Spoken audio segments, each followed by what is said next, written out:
Good evening, good evening, good evening, everyone, and welcome to another episode of What's Up, Cuz. I am your host, Jason Palmer, checking in with you live from Chicago, but not in the studio tonight, ladies and gentlemen. No, can't do it.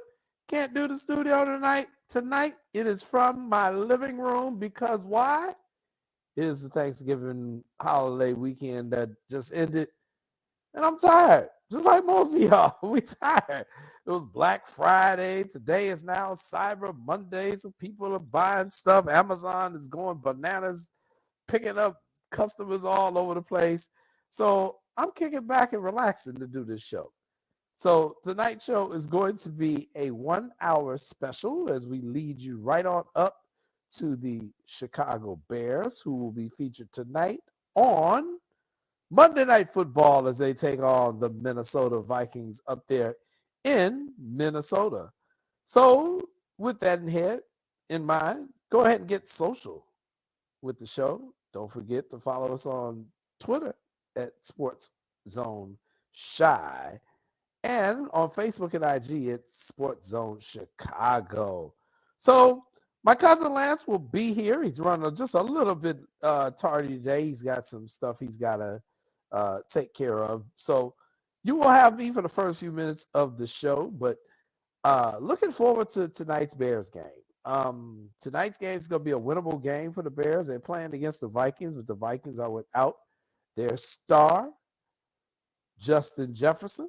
He has been downgraded to out for tonight's game, so that will help the Bears out. They're also going against a backup quarterback, I believe, so this is a chance for the Bears. Oh, my God. It's their chance. They have not beaten a team in the division since Thanksgiving of 2021. So it has been 2 years since the Bears have beaten someone in the NFC North. So we will see what happens tonight. Can they get rid of this losing streak and beat the Vikings? Also, on this special edition of What's Up, Cuz, we will have a guest coming on later on tonight at 6:30 p.m. We will be talking about something very interesting that is going on over in Africa. Um, Prince Kofi Asante has started a program a few years ago and is really picking up.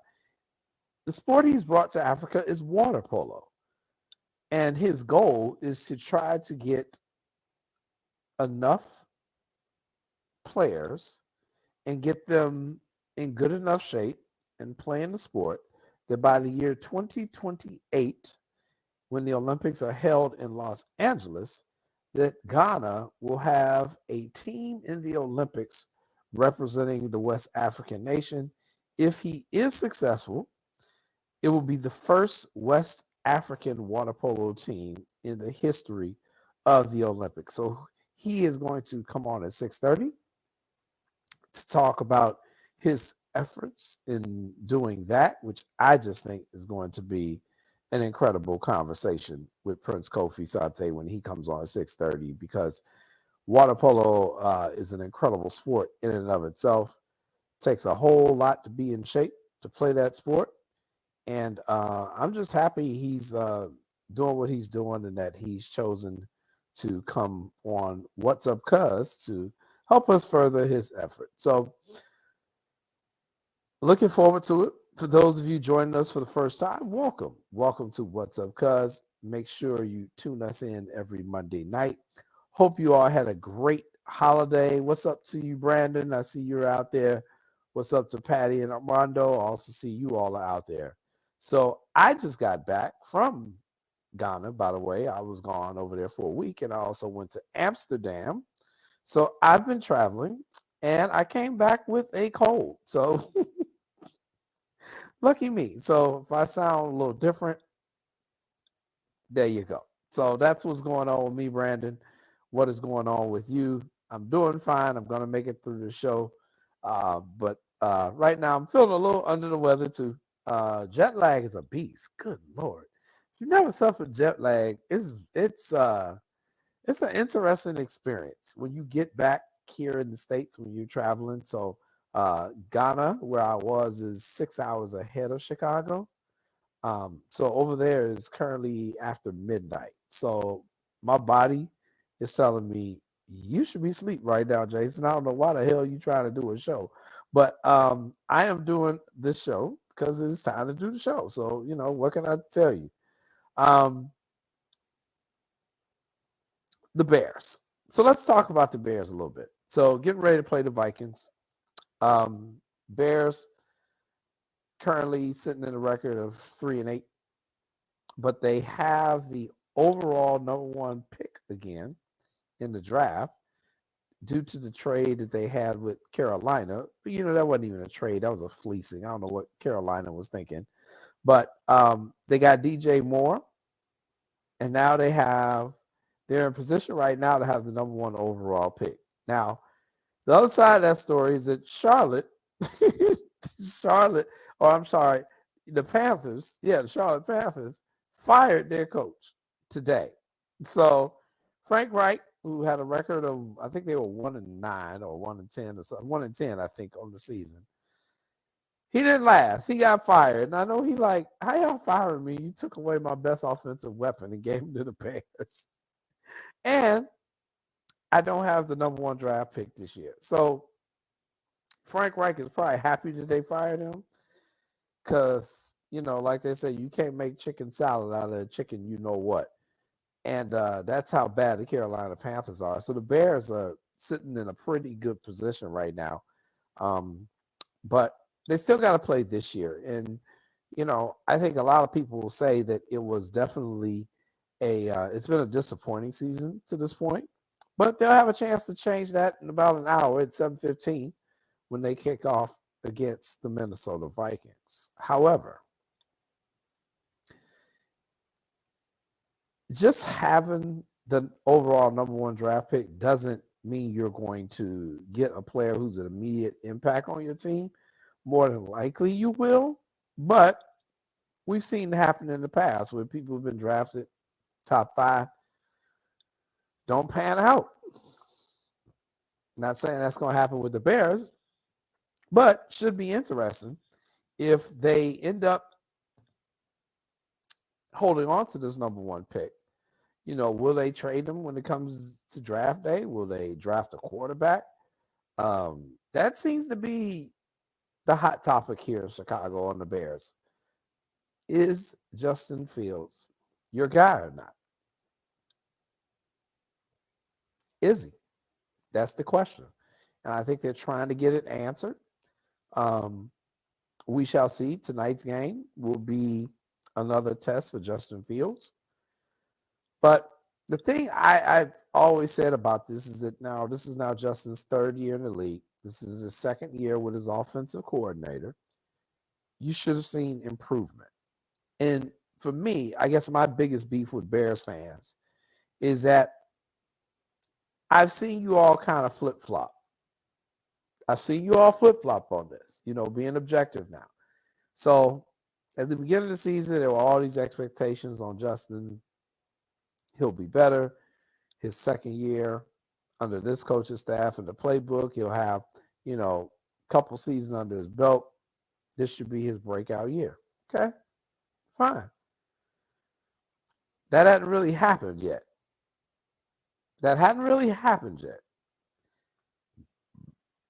So it begs for the question, is he your guy? Is he your guy? Now, I know he is your guy. But when I look at what C.J. Stroud is doing at Houston in his 1st year, when I'm looking at what Brock Purdy is doing in San Francisco and now his 2nd year, I'm still wondering why you all are so Justin Fields is my guy. I really am. I really am, Bears fans, because those two guys that I just named, they've done it in less time than Justin Fields. Way less time. I just think Justin's development, he's shown you what he can do. If you think that's going to get you a Super Bowl, okay, knock yourself out. I don't see it. I don't think the Bears have a franchise quarterback. I think they have an excellent athlete in quarterback. I think they got the best athlete in the league playing quarterback, but his decision making at times is scary. It's scary. And I'm sorry, I'm just not going to ever back off of that one. Um, but, Bears fans, if you want them, you can have them. So Brandon said, I had turkey, I had mashed potatoes, I had green beans, and we baked cookies. It's a hell of a meal right there. That's a good 2,000 calories easily. That's an easy 2,000 calories, but it was good. That's what you're supposed to do on Turkey Day. Watch football and eat. Armando also has a comment. He says, yes, I believe it has a lot to do with coaching because there are times the entire team has looked unprepared. Interesting. So since you brought it up, let's go there with the coaching staff. Last year, you same Bears fans who are now saying Eberflus sucks, Luke Getsy sucks. If I'm not mistaken, last year, you all were like, oh, this dude is much better than the guy we had. Oh, this is a definite upgrade that the Bears have. Oh, yes, blah, blah, blah, blah, blah, blah. This is going to be great. He's going to develop these players. And now, less than a year later, y'all ready to run the man out of time. This is why I'm not a Bears fan no more. I just cannot deal with the suffering that fan base has gone through. Because it's got y'all just from year to year, you're flipping up and down. Oh, we're good. Oh, we're bad. Oh, I don't know what we're going to be. It's just very interesting to listen to Bears fans now that I'm not a Bears fan anymore. But I don't know. Hard to explain it. What's up, Patty? Welcome back. Great job, Dolphins. Excuse me. Told y'all I came back with a cold. But yes, we won the Black Friday game, the Miami Dolphins. But we're playing the Jets, Patty. The Jets are terrible. They are really terrible, terrible. So, but yes, we'll take the win. We're sitting there at 8-3. I do have some concerns that the Dolphins haven't really beat winning teams this year, but you can only play the teams that's on your schedule. Well, hey, look who decided to show up running a few minutes late. It's my co-host, none other than my cousin, Lancey Irvin.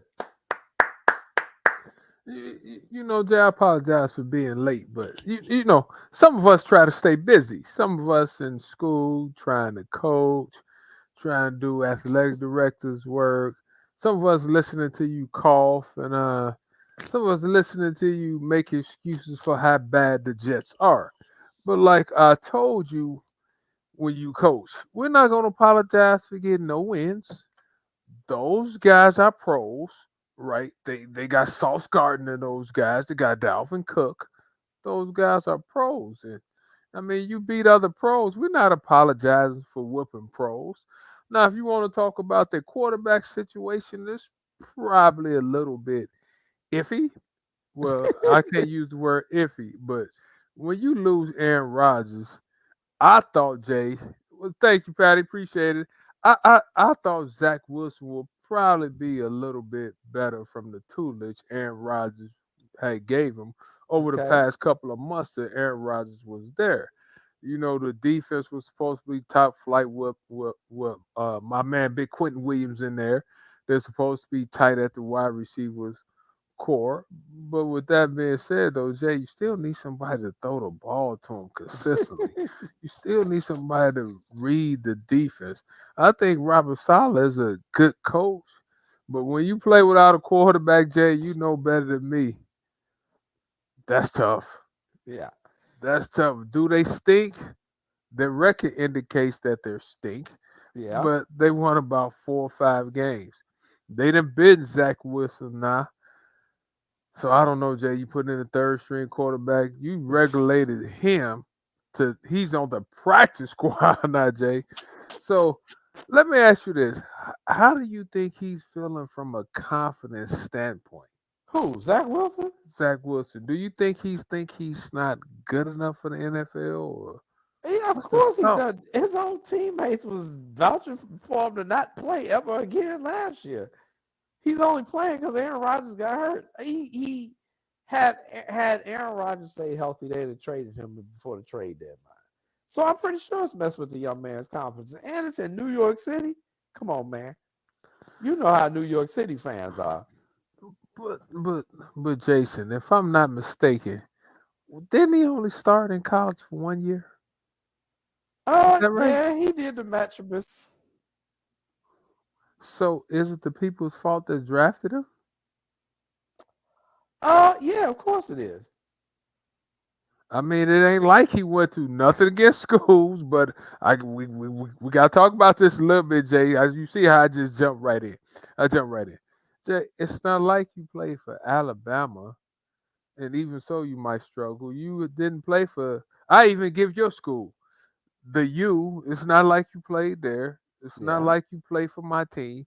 It ain't like you played for Michigan, and we ain't talk about Michigan. Like we talk about my Wolverines, but I can't really talk about it because you know my man Tony Alford is the coach at the Ohio State University. So let Yeah. me calm down Yeah. a little bit. Yeah. Our former But guest, yes. but Jay, was he? Did he play enough games to be in consideration as a top 5, 6 first round pick? Lance, that gets into them GM questions. And we talk about that all the time, man. A lot of us be on them GMs making bad selections. Right there, I can't. And that's several sides when you play a position like quarterback. What he played like 12 games his senior year?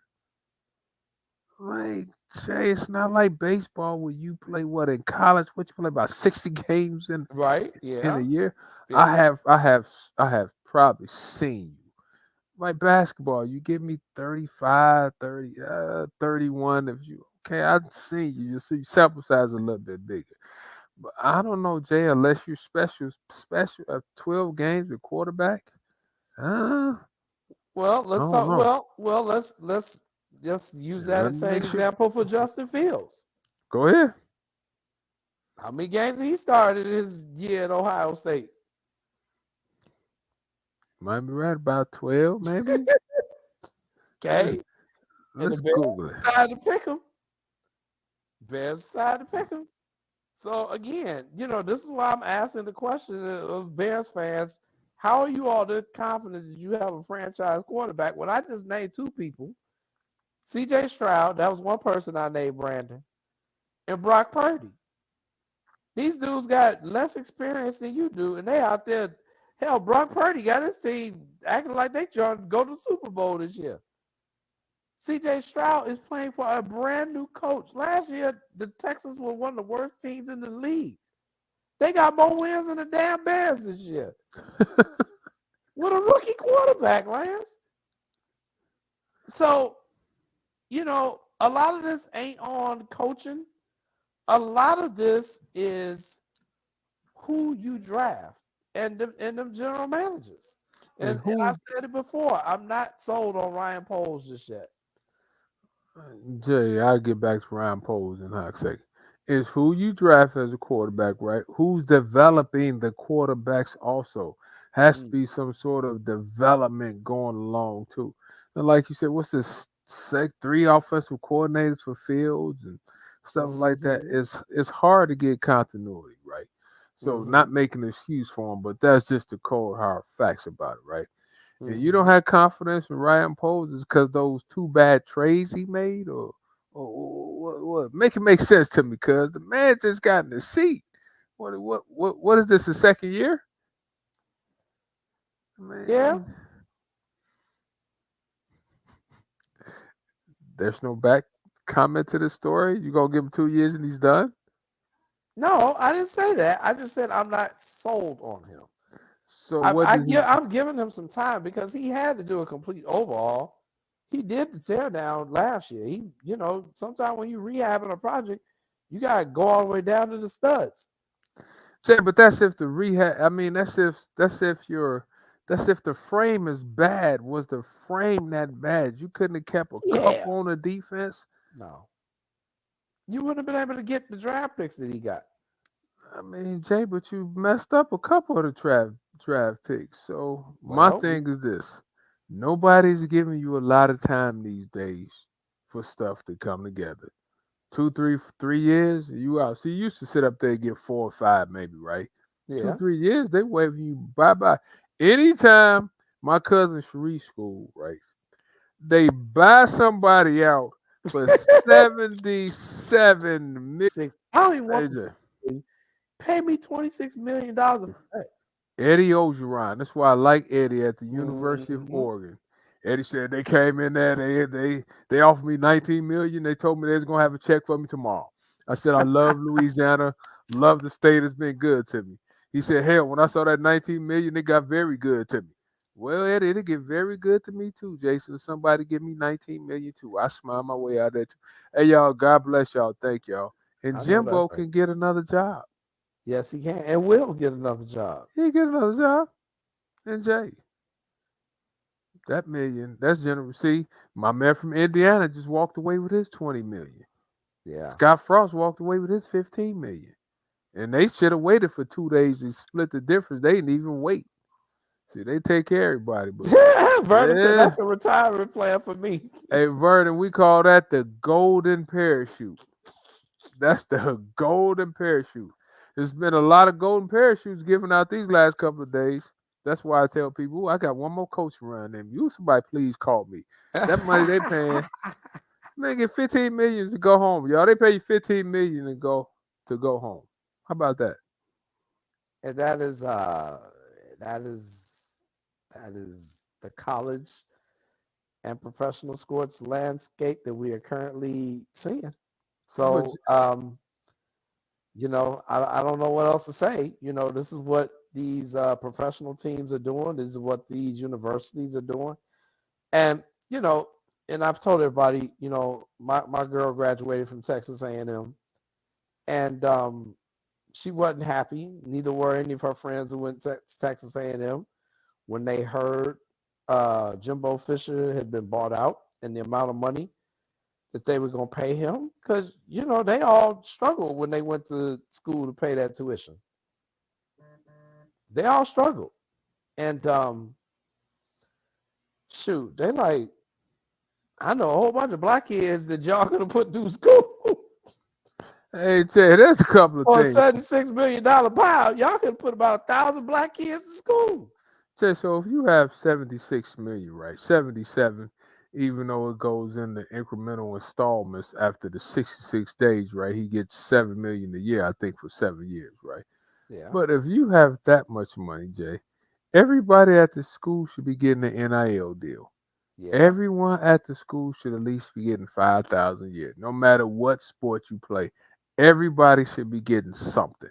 If you have that type of money where you could buy a coach off, buy a coach out, that's crazy. And then also, we need to stop thinking like Texas A&M is such a great job for football. Let's be totally honest now. When have they really won something except with Johnny Manziel that one year that, like I tell people, hey, the Deuce of Diamonds can win a car in hand every now and then too. Yeah, When have they really won, Jay? I mean, when have they really won?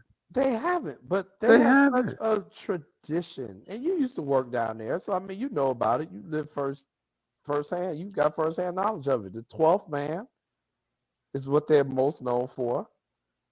Used to be the bonfire before the big game with Texas on Thanksgiving weekend, but after the accident, they shut that down. But they have such a tradition of football at that school. Don't mean they win, but they're usually, pretty competitive. And under Jimbo, they weren't even close to competitive. I mean, Jay, what's the record? Like 7-5 now?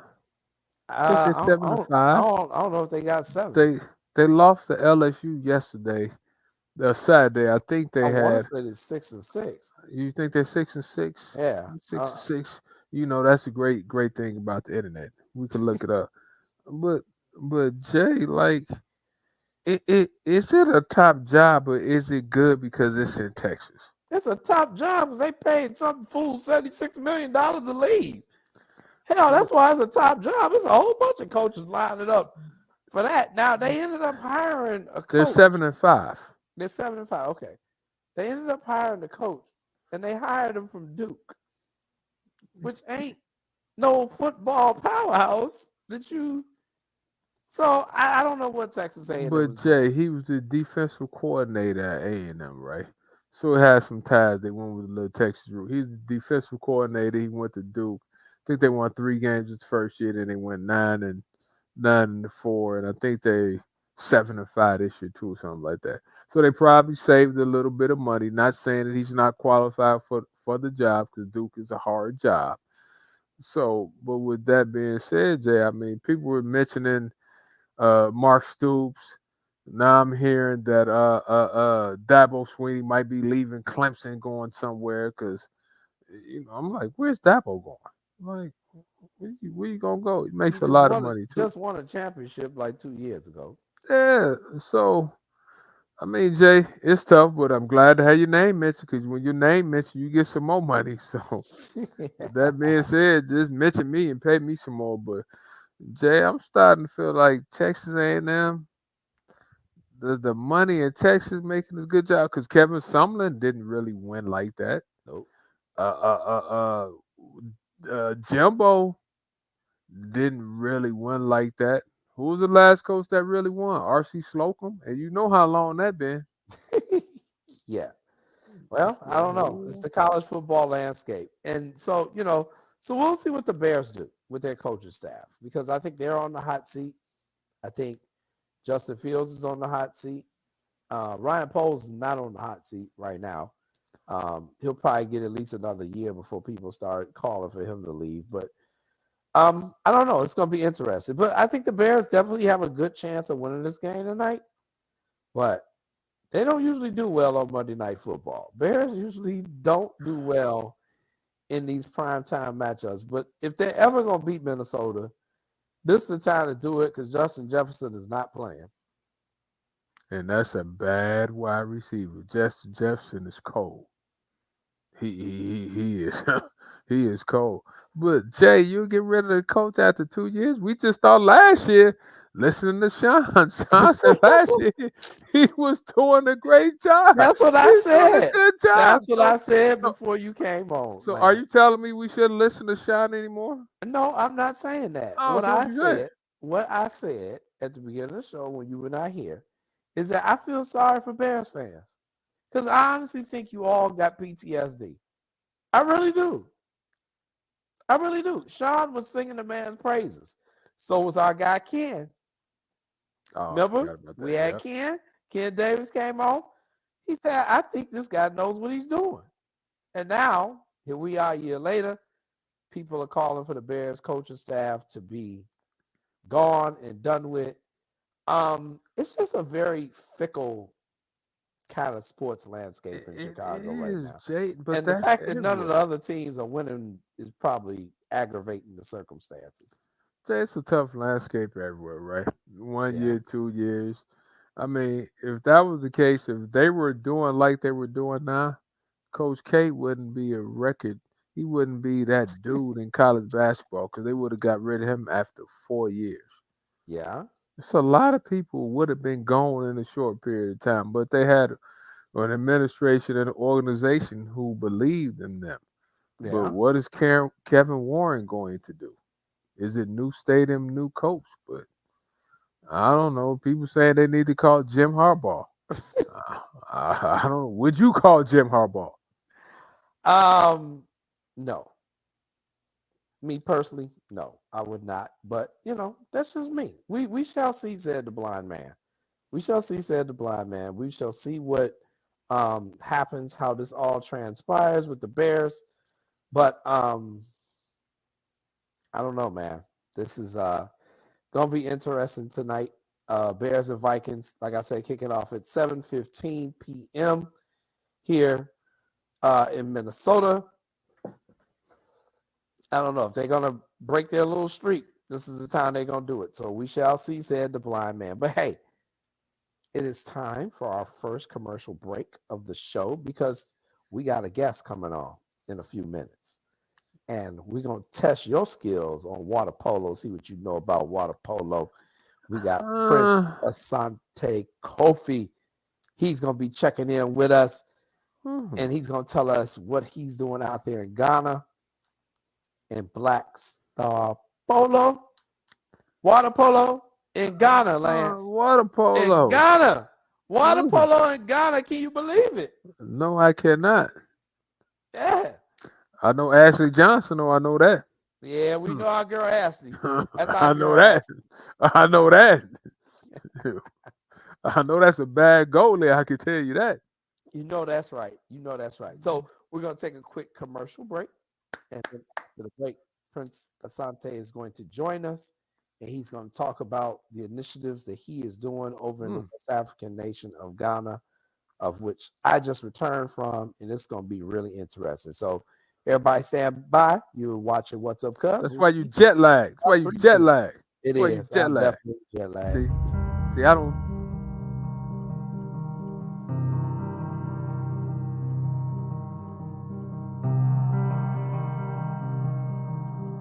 You see me. You hear me. Respect me. Respect.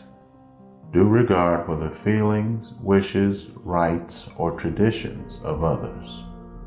We don't have to agree, but I deserve to be heard.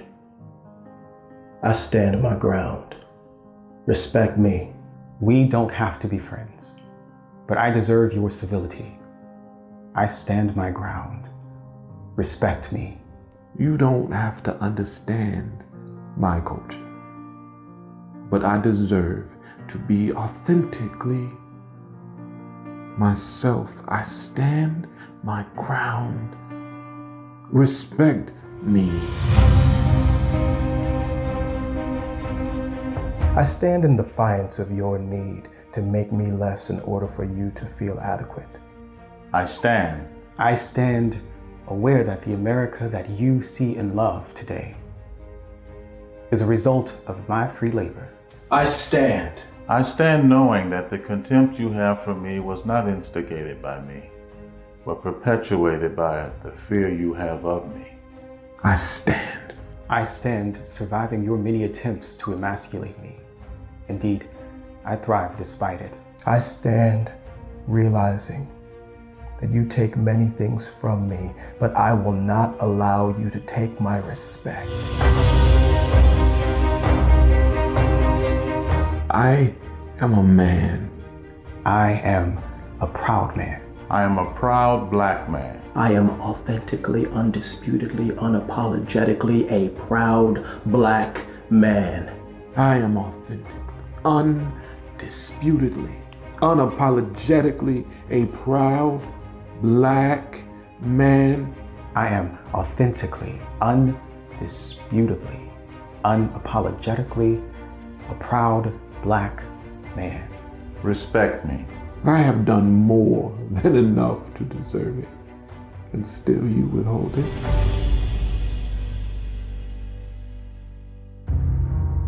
The bill is past due. You owe me. Respect me. Respect me. Respect me.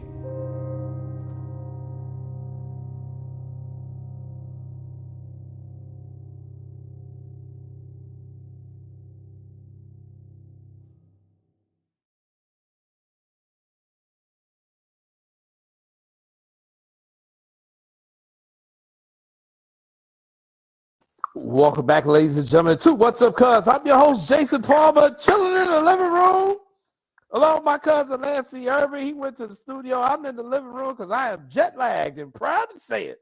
Proud to say it. You know why I'm jet lagged, Lance. You gotta get some more toughness. I come in the house running and ripping. You gotta get some more toughness. I mean, you know, I've been practicing, workout every day. You just took a 10-hour flight? How many hours was it? 15? Too damn long. It was too damn. I flew to Africa for the love of God. How many hours did it take?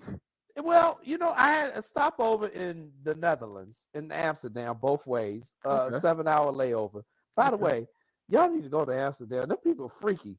Them people do some crazy stuff over there. They smoke weed. They got sex workers everywhere. It was a very interesting place. Amsterdam? Sex workers. Yeah, it's Amsterdam, a wild place. But it was a long flight. So, you know, it took me like 17, 18 hours total because of the layovers and everything. But I absolutely loved it. And why was I in Ghana? you ask? Yes, Well, yes, yes. Let me hear. I was over there doing some goodwill work. I was talking to some young Ghanaian water polo players. I took some equipment over there that was being donated to them. So we provided them with 11 brand new water polo balls from some coaches here in the Chicago area. So it was kind of a goodwill tour of myself, the IHSA, representing Chicago water polo coaches. And I also did a little roughing over there. So first time I've ever reffed a game outside. First time I've ever reffed a game outside at night under the light. So a very, very cool experience for me. So that's why I was over in Ghana, Lance. See, you didn't tell your cousin. See, I look up and you said you was going to Ghana. Didn't say you was Reverend. I would have sent a couple of polo balls over there. I could have splurged and gave you a couple of dollars, but you didn't want to tell me. No, that's But, all right. but that's You okay keep though. doing it. You do it now. That's okay. But I wait till I guess come on. I ask him about the weather and how was the other stuff. Well, That's he's the going other he life. get ready to come on right now. I want to hear So this. join us and tell us his story on how he started water polo in the country of Ghana is Prince Asante Kofi. My man Prince, what's up, coach? How you doing? Yo, yo, yo, how we doing, everybody? Good evening and greetings from California. Just came back from the motherland not too long ago as well. Hey, coach, I'm not doing too good. The reason why I'm not doing good, you come on with so much energy. Jason, y'all doing stuff in the motherland and nobody invited me. Nobody said, hey, Lance, you should come over there. So I feel some type of way. So now I'm going to make my swing cash face. Hey, well, You're let's fix welcome. this right now. Consider yourself invited to the next time we make the move out there. Thank you. Hope Thank that you. Let me hope that gets you up in some energy right now. say, coach, but water polo in Ghana, I never even really thought about that. I mean, Yeah, can you imagine that? yeah, so how did you start and what happened? So it's a funny story, long story, and it's a story that I know is about to make more headwaves or headlines. People say, "Man, this sounds like that movie with the Jamaicans and the bobsled team. What was it called? Oh yeah, it was Cool Runnings." And I say my movie's about to be called Pool Runnings because we swimming by the Uh, pool. Thank you, ladies and gentlemen. Hey, so the deal was let me see, get this camera right. My father's from West Africa, Ghana. okay. My mother's from here in California, from LA. And I played water polo here in San Diego my whole life, played in high school, played in college, and then I got to play abroad. Every team that I was on, I was the, most handsome, I mean, the darkest one on every team that I was on. I mean, Uh, the two, they're one and the same. When you're dark, you're handsome. It's a hard exactly. life, you I know? subscribe to that theory too. That's a fact. So, growing up with that, everywhere I went, it really wasn't until I left the country. I got to play in Brazil for 2 seasons in 2016 and 2017. That was the only time I got to see anybody of color on the same team as me. And I always had the connection back to Ghana, to West Africa. So I had this crazy idea whenever I would go back with my dad, say, hey, wait a second, maybe I could start up something out here, because it's all black out there, as Jason would tell you, from the top to the bottom, everywhere, indoors, outdoors, in the restaurants, 5 stars, people on the streets, people drinking in the plastic chairs and plastic tables, man, everywhere. So I said, we got a lot of strong people living by the sea, by the lakes, by the rivers, by the beaches. Let me take a chance and see if I can make this thing happen. And sure enough, I went back. This was 2018 with some equipment.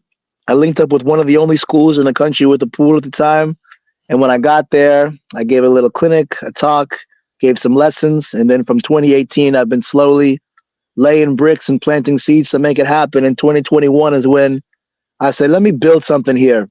And we made 7 teams. We got about 100 kids, and we got 7 all black water polo teams happening in the country of Ghana. The first ever to be done by yours truly.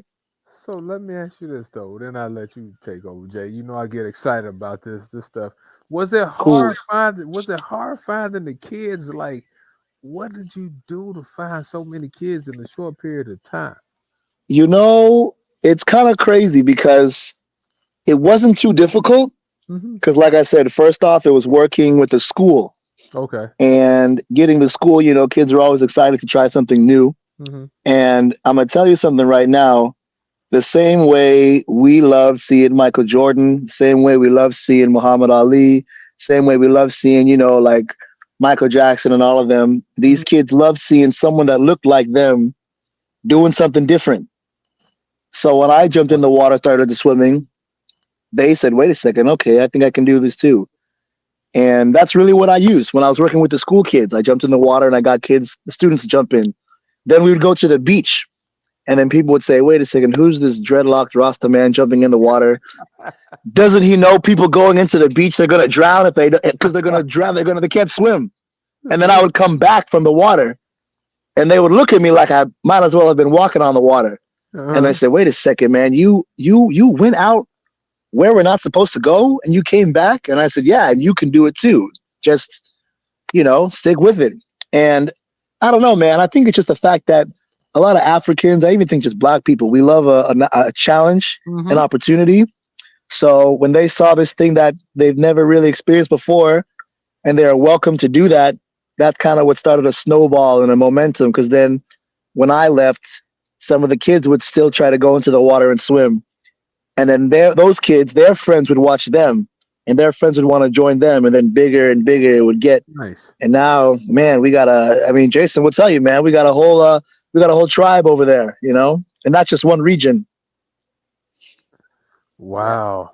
They do. It's really incredible, man. It's really incredible what they have done in such a short period of time. So, Kofi, it's amazing. You tell me your long-term goal on this, because I think that's what the amazing part is. It's not just that you started this, but you've got like very high expectations for this. Tell our audience what are your expectations or where you want to. So, as much of a statement as it was, being the most handsome one on all my teams, I was just one player, So I said, wait a second. As much of an impact I make as an individual on a team, how crazy would it be to get a whole team of handsome individuals going forth to represent in these international competitions like, world championships or maybe an African Cup of Nations. But the one thing that I think everybody can really relate to is the Olympic Games, because water polo is an Olympic sport. So I'm thinking, wait a second, if we can get an all-Black team or an all-handsome team, my bad, you get the two confused. If we can get an all-Black team from the continents of Africa, even from West Africa, just imagine how much of an impact that's going to be to inspire so many of our people around the globe. Because, again, man, it took Michael Jordan making those incredible dunks, and when people see ourselves in great figures, it makes them want to join it. So there's been no Michael Jordan for water polo. Just Michael Phelps. So I think having this movement, having this team, having this program, and seeing an all-Black water polo team to make it to the 2028 Olympic Games in LA, I think it'll be huge for so many people to see, and it'll open the door that, wait a second, whether, depending on how well we do, whether you qualify or whether you miss the game-winning shot, now you have a little kid who's saying, okay, I can pick up where they left off, and kind of create that ball. Because like I said, my grand vision is 2028 for this team and program, but the world doesn't stop after 2028, because then you got 2032, 2036, 2040, and all the small goals these kids can reach in between them, like getting the chance to come to the States for a college water polo scholarship, or starting their own, team in a different part, or becoming a swim teacher or a lifeguard or a coach. There's a million. What I'm committed to with this program is we're either going to win or succeed. We're either going to get first place or a gold medal, meaning just these kids being a part of it is a victory in itself. Just the kids making it to practice is the win, and then we'll figure everything else out as we go. Well said. But what's your age group for the kids? You start off a little like pee-wee age and go up to high school or college, or what's the age range?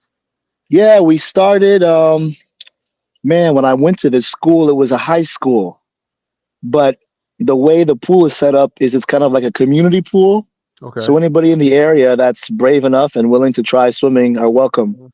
So I'm sure I had kids that were, maybe like 8 or 9 up to probably 14, 15 that first day. And now whenever I go back, I just open it up to whoever's willing to join. So we've had kids as young as 2 years old jump in the water and splash around. And the oldest kid that we've got is probably, mid 20s. Mhm. But the core group that we've been working with is high school, maybe like 12 to 17. That's been the main group. But it's an all ages program. And, we've got some kids that are still a part of what we've done or what I did in 2018 with that first demonstration. And they're good now, man. They're fast. They're learning. They're watching videos. I send them videos every day. I send them techniques. I send them highlights. So they study those things and they're picking it up fast. So You know what? Other than Ashley Johnson, I don't want to cut you off, Jay. Mhm. You like the second? Well, I know my cousin reps water polo, and I never knew nothing about water polo or nothing. How did you get started? Like, how sheesh, did you man. get started? Like, I mean, Yeah, did somebody just throw you out there in the pool? Like, what? yeah, get in there. Yeah. No, but I'll tell you, man, it was not my sport of choice. I didn't want to play it. I didn't enjoy it. I was also a chubby kid growing up, eating snacks and watching TV, man. And my parents just wanted me to be active. So they put me in all kinds of sports like baseball and soccer and even tried tennis, did golf, but I was not athletic. But I think what happened was my older brother and we grew up with asthma. Yeah. Uh-huh. And one of the families in the town that we're from in Coronado, it's actually got some Olympians that came out of it. And they're friends with my family. So this Olympian's mother talked to my mom and said, hey, your kids have asthma. You should introduce them to swimming because we heard swimming is good for asthma. And my dad, being a doctor, was like, yeah, this checks out. So they threw my older brother in the pool. I think he wanted to do it. And then I had to follow suit because I was the younger one. Mhm. And man, it was no fun. I didn't enjoy it. I would sit in the car. I wouldn't want to get out and go into swimming. Everybody else was so much better than I was. And since I was a bigger kid, they made me train with the older high school kids when I was in middle school, and I just couldn't do it, man. And it was the fact that I was so stubborn and being angry that I would always come in last in all the relays and the swim sets and the trainings and the gym workouts. I was like, no, I can't have this anymore.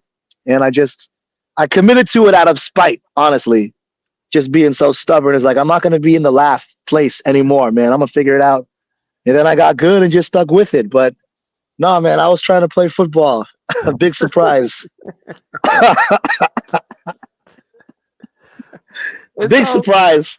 So Prince, let me ask you this. Yeah, sure. The support Yeah, that you're getting in Ghana. Me just coming from there and speaking with your staff. Shout out to your assistant coach, yeah, for taking care yeah. of me, and Dotson, who was very helpful Boom. at the The pool. guys. Shout out to your guys, that crew that you have. We talked a little bit about this. This whole thing is new for Ghana. For your entire country, they're like, what are we doing? So, I mean, I was over there when I was talking to people, and they're like, what brings you to Ghana? I was like, well, I came, it's my ancestral home. I want to see that, but I'm also here because I brought some donated items to the water polo program you all have in Ghana. And they looked at me like, Crazy. what the hell is this Black American talking about? We don't have no water polo thing. I was like, no, really, like you really do. So I hit them up on it. Yeah. And they were like, oh, that sounds really interesting. And I met with two expats from America who live over there, and they have a son, and they wanted to get him involved in swimming. So I've now connected them with Prince Kofi. So, Hey. I think there's a general excitement over there. But talk to me a little bit about what type of assistance you all need from the people of Ghana, meaning your citizenry, and how the Ghanaian government, especially the Ministry of Sports and Youth Sports, how they can help what you all are trying to do as well. You know what? I think the simplest way to answer that question is we need to reduce how shocked and confused people are about water polo, because that all comes from the fact that everybody only knows football in Ghana. Forget about everything else. The sport that everybody knows is soccer. We love soccer, soccer, soccer, soccer. Meanwhile, a lot of people are saying, you know what, man, like there are other sports that exist. Let's try something else. And it's not like we're unable to participate in other sports. It's just that a lot of people are, again, unaware of this opportunity. So, I mean, from what I've been, and then I think we had that same, trial here in the States. People love to watch American football and basketball because one, they're super fun to watch, but people just don't know about water polo. So the biggest thing that I've been pushing for is, first off, this all was able to be supported through fundraising on a GoFundMe for my community. Before I got into this full time, I was, the day job, a substitute teacher, but the interesting job is I would do music, I do hip hop, I rap. So I would do these benefit shows, and then I would give private lessons, and I would coach and teach. And all those things is how I was able to get my community involved, to donate money and see this cool thing going on. And then when I get to Ghana, the same message everybody is saying is like, yo, you have to get the government involved because they have the power to really propel this thing and really make, Ghana like a Hungary or a Croatia or a Serbia for water polo. And it's just about letting people know that we have these aquatic organizations going on, letting these banks and because there's some wealthy people out there in the country. I mean, we got so many of these award-winning Afrobeat artists that are chilling in the country, just comfortable. And all those people, they can really benefit from it because now you've got a sport that's helping the kids on the streets. And water polo is the upper class game. At the end of the day, it's a wealthy sport. Now we're giving these kids from the street this upper class experience of going to the pool.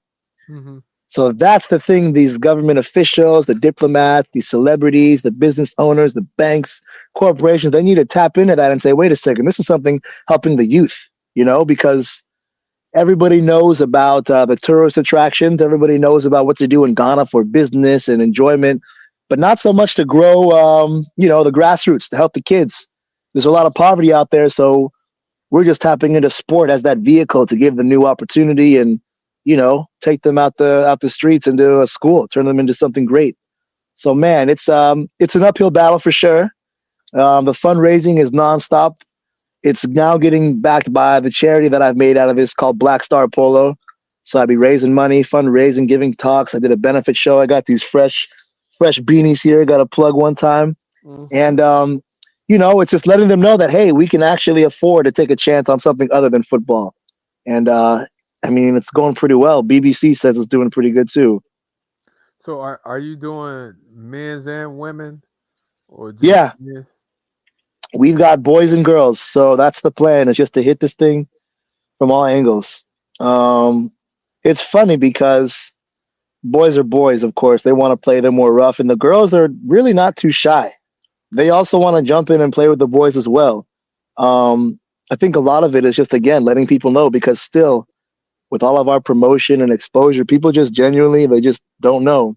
And we got a really big swim organization out there in Ghana too, that we've been just trying to get the bridge to be built between the two of us, because once we got a solid swim program or a swimming league and a solid water polo league, that's the bread and butter to championship, to a championship path. So have you faced many obstacles with the organization, with you guys trying to basically one being a feeder school to help another one out? Is there obstacles? Yeah. An obstacle. There's about 1 million of them, I can tell you. How much time do we got tonight? Yeah, I don't know, man. I think one of the biggest obstacles is, convincing people. I think the general obstacle just in Ghana and even just on a bigger scale is, people just afraid of water.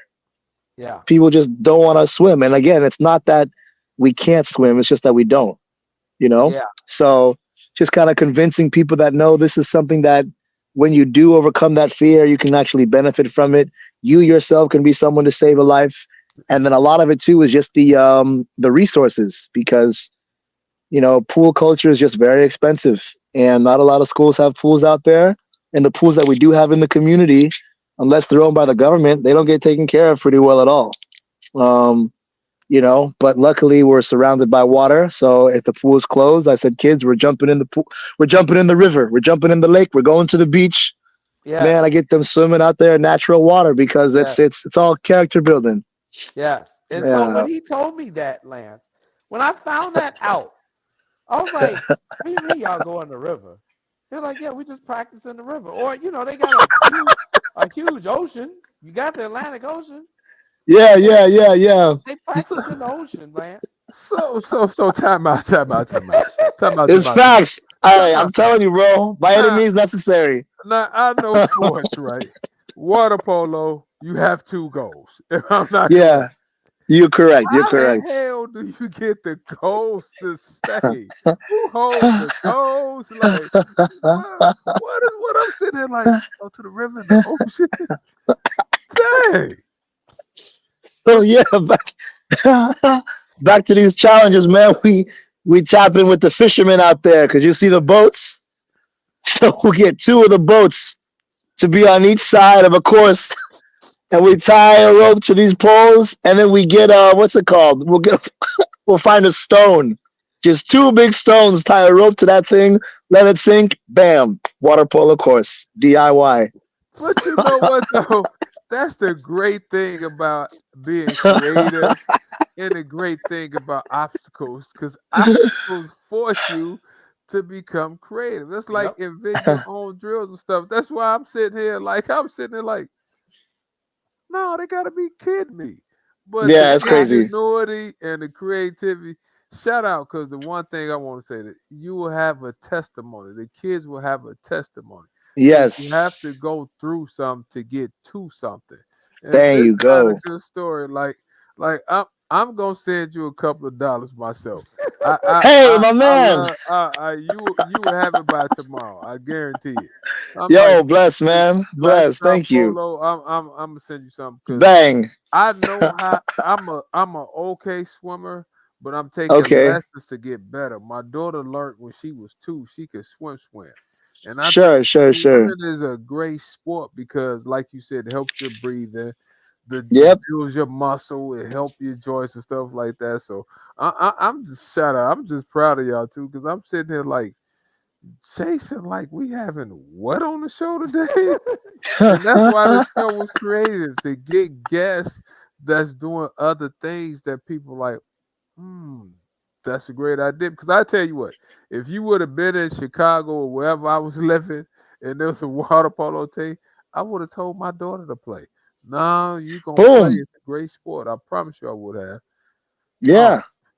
That that's that that's good. the thing. I've learned through all these challenges and obstacles that it really comes down to resources and opportunity.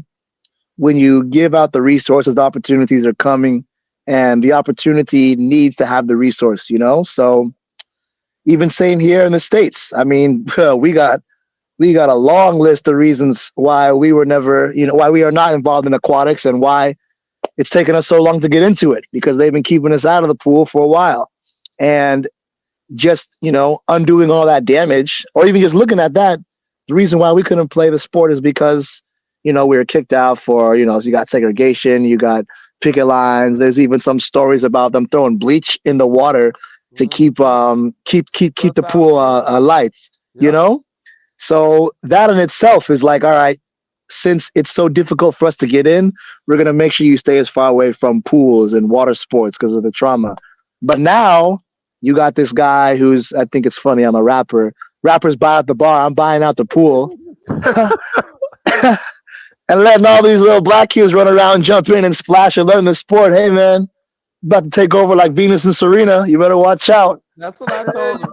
you gotta start somewhere. That's what I told him, lad. I said, see, now they already mad. Tiger dominated golf. Boom. Then we had Serena dominating women's tennis. I'm telling you, Now man. we got I'm telling you. Simone Biles dominating gymnastics. We got a couple brothers playing hockey. Yeah, they trembling right now. They're crossing off all the sports. Hey, we At just least we wait. got hockey. We like water polo, and hockey. Check. Brit, let me ask you this on a different note. You keep talking about rapping. Yes, sir. Who you take, Jay-Z or Nas? Ah, man, that's a tough one. My knee-jerk reaction, Nas. You have lost your damn mind. You got me My nervous knee on the jerk, show. if it's my knee jerk reaction for music, Nas. Over But Jay-Z, the greatest? of course, you got the greatest. He got a museum. He's a billionaire. You got Beyonce, Jay Z. He's a mogul. But who am I gonna listen to on a road trip? Nas. Chris lost me on that, Jay. Coach, you had just lost. See, we was rolling. Oh, I was feeling you oh, until you answered that. oh, you're killing me, You man. know what? I didn't ask. I asked you Jay Z. I said Jay Z. I didn't ask you somebody like Polo G. I said Jay Z. Yeah, But my God, I'm not gonna hold that against you. I would I ask feel you it. another question, but I'm skeptical to ask you about your rapping opinion now. Go ahead, Jay. Oh, I'm gonna let really? you have it. Yeah, I'm skeptical. I'm We could skeptical. talk, man. We could Lauren, talk. We could Lauren talk. Hill, We could talk. Lauren Hill, and Queen Latifah. Lauren Hill, stop. Okay, all right, they got you back on. Okay, Thank you, bro. Come on. You see? okay. Hey, might be down, but never out. We might be down, but never out. But So, Coach, you got Yeah. something big coming up tomorrow over there in Ghana, and something even bigger coming up in a couple of weeks. We got our fingers crossed, and we're praying for you in Brazil. Yeah, Tell our audience, absolutely. why tomorrow is so big for you, and why in a couple of weeks in December it will be huge for the kids in this program and for all of Ghana. So I'm gonna answer this one with another question you asked earlier in regards to the challenges. This thing was moving real fast. We got an invitation to go to basically to compete internationally. right. First off, we had one to go to Italy in June. And remember when I said these kids, a lot of them, they're real poor. They come from the streets, they come from the ghetto, the serious ghetto. So I remember letting the kids know for the first time in January, hey, we got this invitation. We got to get everyone's information so we can get your passports. Hey, you, what year were you born in? And the kid says, Coach, I was born on Wednesday. I said, no, no, what year were you born in? What year? I was like, born on Wednesday, Coach. I don't know. So we say, oh God. So we had to start this journey going into the villages to get their parents so we could find out the best guess to give them a birth year. So we could take that to get their birth certificates, then get their passports, then me going back and fundraise. Then we got them appointments at the embassy so they can get their visas. And then on the day we're about to take off to Italy to be the first all black sub-Saharan team from the continent to go to this water polo tournament in Italy, the embassy denied all their visas because they said the kids are too poor. We don't really believe there's a water polo tournament happening. We don't believe you guys are going to come back, and we just don't buy it. So that was a bummer. After that, we got another invitation from the same organization for a tournament coming through to Brazil. So the same organization has got another youth competition. It's like a mini Olympic Games. It's actually our practice run. We got kids from all over the country, all over the world. They're coming together to play this game. We got the invitation after the Italy denial. And now we're moving in with experience, whereas before we're just trying to figure things out. So tomorrow, actually, probably in about 12 hours, if we're being honest, the same kids that were denied earlier this year are making their second trip to another embassy, the Brazilian embassy, to get their visas so they can travel to Brazil next week, I think, for a tournament in the following week. That's going to be again the redeeming story of the year, because there's a lot of diplomatic reasons why they didn't let us go to Italy, but I think we all know the real reason why they didn't want us to go to Italy. And now we've got this gracious invitation from Brazil, the ministries, they call it Ministry of Foreign Affairs. They heard the story. They're backing us into the embassy. We've got the president of our swim federation going in with them tomorrow morning to kind of guide them through. And I think being, like basically a very African continent, South America and Brazil are going to be very welcoming to letting these kids have this opportunity. So everything's been set. We shifted the flights that we bought from Venice to go to Brazil now. Kids are going to the embassy to get their visas. The airlines is saying we've got to pay a pretty expensive, what is it called? The surcharge fee to make it happen. That's why I've been fundraising. And yeah, tomorrow's another big day for the kids. So it's a big deal because that day was worse than like a natural disaster hit the kids in Ghana. It was like, oh man, they've been training for 6 months, different trips, prepping them for the interviews, getting excited. The parents came through. Everyone's standing outside outside the embassy for the visa, and we got denied, man, one by one. Kids were crying. Kids were bummed. Then I had to explain to them in a way that they could understand as kids why the system didn't favor them. It was tough, man. And they're 12, 11, 10-year-old kids. So it's a bummer that it happened. But me as a coach, the positive takeaway is that they learned a very valuable lesson about the way the world works for us at a very young age. So the kids they grew up to be, or the adults these kids grew up to be, is going to be very powerful. And that's why we keep pushing for these opportunities. So in a few hours, in 12 hours, 10 hours, the famous water polo boys, Black Star Polo boys from Ghana, are going to go into an embassy, the Brazilian embassy, for another chance to get their visas and their new passports that we got from fundraising, so they can go and dominate. And I love it. I that's love all it. she wrote. I love it, man. Is that Yeah, not a beautiful story, Lance? man, I'm Yeah, sitting there pulling out my no, credit card now. That's why I'm playing around with my phone. You have it It's in the that future. it's just unbelievable, man. And me having the opportunity to actually meet the kids and talk to them, and to have their full attention as I talk to them about water let me polo and see. I think I how I lost you became a there for a water second. polo Microphone check. and how I Yeah, we became can a hear you. water polo referee. We can hear you. We Oh, can hear you, Prince. Even if you can't, we can hear you. So you're good. So, um, okay. yeah. But it's an amazing story, Lance, and I'm happy to play just my part in it. But I got to give shout to Coach Jimmy here in Chicago. Um, Man, shout out to Coach Jimmy for donating as much equipment as he did. Hmm. Shout out to Coach Seth at Carthage College for transporting the stuff to up here to where I am so I could go get it and take it over to Ghana. I mean, it's been incredible what we have been able to do. And I am committed to this. And again, shout out to our girl, Ashley Johnson of Big USA shout out. Water Polo, our talented goaltender who will be going for her third gold medal um, in Paris. Because Ashley connected me with you a couple years ago in terms of your name. She's like, you need to talk to him. Like he's about to do something. You really need to reach out to him.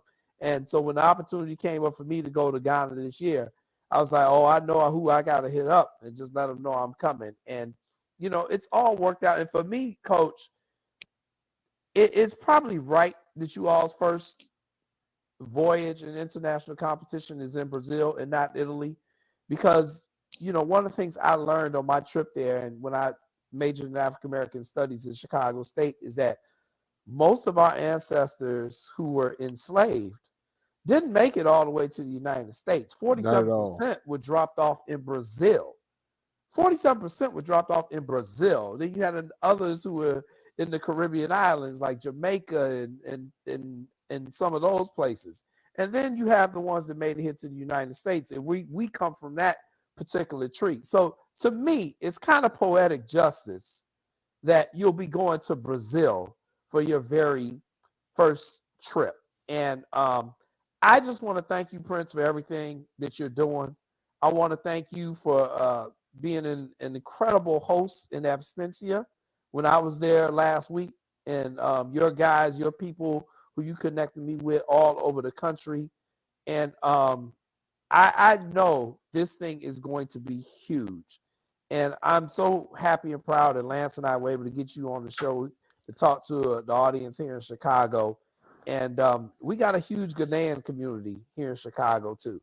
And when they see this interview and when I write my story that I'm publishing tomorrow, I'm going to make sure that they get it and see it so that you can build up a network here in the Chicago area of Ghanaian Americans who are going to also be supporting you. Because I think the key is what I've learned, Coach, especially with our people, they got to see it first. They got to Facts. see it. They may not be there with all the hard work that you're doing and you wearing 20 different Hmm. hats, but if they see them kids in that pool, it's going to be game on. It's going to be game on here in the United States with Black Americans uniting behind them and supporting them. So I just want to thank you again, Coach, for coming on tonight's show and telling us about your story and the work that you're doing out there in Ghana. And we're going to be praying for you. I'm sure you and I will be chatting tomorrow. You're going to be giving me updates on what happened at the embassy and I can't wait, man. But thank you so much for taking the time Man, to come on appreciate it. tonight. I just sent you something. I went to Black Star Polo, like you said. I just sent you something. So My at the man, end of, my end man, of the day, bless. man, that's the least I could do. I love kids and I love hearing your story. So Man, great job appreciate I'm it. pulling And for that's you that's too. the You biggest thing too, fantastic. just getting people to see it, just you see the post, you share it, you share Oh yeah, I the share it links. I too. mean, we've been featured on BBC, NBC, ABC, the Olympics.com put this thing up. And I think the reason why it's getting so much attention is because people are catching on that wait a second, this is the sport you don't see any of us in. Right. And why is it still like this? You look up, you watch the games next year. Watch, I promise you, there's probably going to be about 5 in Yep. total Yep. out That's of all right. every team, the best of the world. Five people of color in the whole conference, man. So Yeah. I think it's just important that people keep seeing it. We keep letting people know about it, seeing the places they can support. Coming to different shows, coming to different events, and of course, one day coming to Ghana. But the cool thing I do is I be doing it here in San Diego too, in the States. Just working with different pools and different kids in different areas and saying, look, Good to know. hey, just come and try it. Just jump in the pool and, throw the ball and see. I don't know if you like it, cool. If not, you did something new today. Right. So it's happening, man. No, appreciate you. Appreciate you. I was happy to hear it. Appreciate you, Coach. Thank you so much for joining us. Good luck, and I'll be in contact with you soon, okay? No doubt, my man. Thank you so much. Hey, man, we got more. I'm sure we got episode 2 when the hip hop conversation kicks off. For sure. For sure. Appreciate you. Sure do. Appreciate it. Thanks, Coach Prince. Yeah. All right. Thank you. All right, What a great guys. That is story. it for tonight's show. And as always, we are out. We end with Lift Every Voice and Sing. We will see you next week with another episode of What's Up to Us. Peace.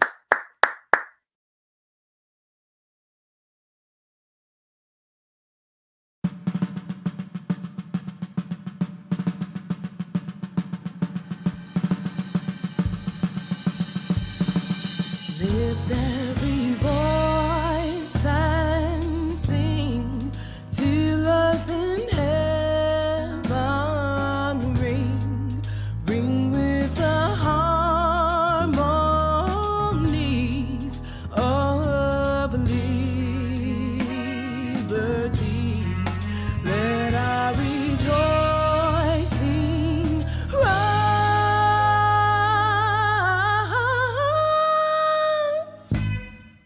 high as the listening skies. Let it resound loud as the rolling sea.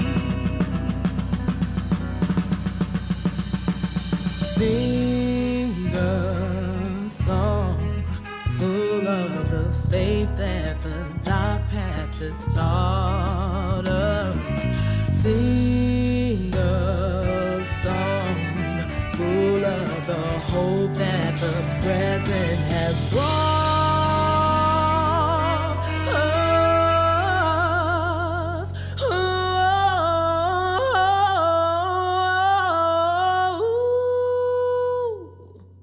Facing the rising sun of a new day begun, we will march on to victory.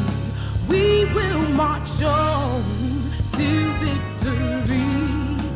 Let us march on to victory. His word.